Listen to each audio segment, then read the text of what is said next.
మా గొప్పయ్య స్వామివారి కళ్యాణానికి అల్లం పచ్చడి, ఎంగో పచ్చడి, ముద్దపప్పు, సాంబారు, దప్పడాలా. అవును.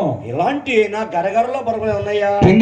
అవును. ఇక్కడ ఉండరబ్బాయి. ఎలాంటి గరగరలాడే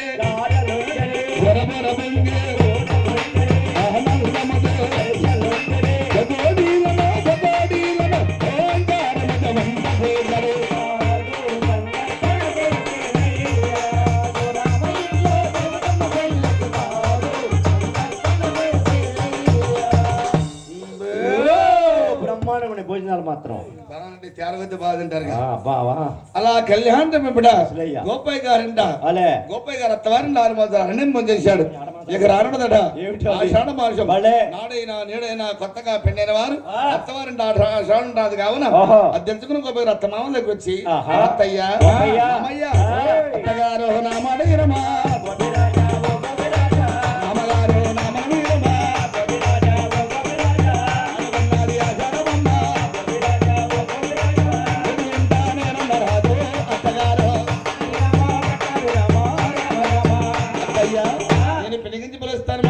అయ్యా గోపయ్య, మోత్ర చేతే చెప్పావు గాని నీ భార్య లక్ష్మీ తిరుపతమ్మతో ఒక మాట చెప్పయ్యా. దేవి బాబా రానున్నది ఆషాఢ మాసం. అవును. మీ ఇంట నేను రాదు ఎన్నికంటి పిలుస్తాను. వెళ్ళే ముందున అదొక చిన్న మనం ఏమిటో అది వారం జరిగింది. సకల మర్యాదతో ఇందు భోజనాన్ని పడి చేశారు. నిద్రస్థానికి పట్ట పరుపులు ఇచ్చారు. అదే పెరిగంచి చేస్తామో తెలుసా? ఏమి చేస్తారు? పెరిగంచుల మేము ఎట్ల పేర్లే మేమమ్మ దామా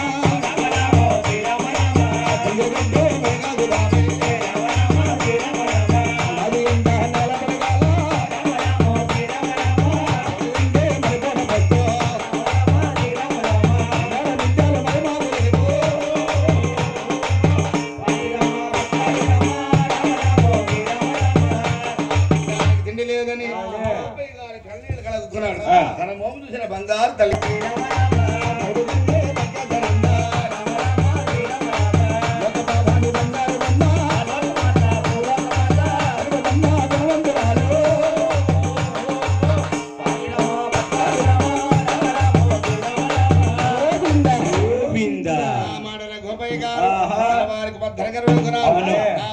గుణవంతురాని ఆనందంగా ప్రగతి వచ్చాడు.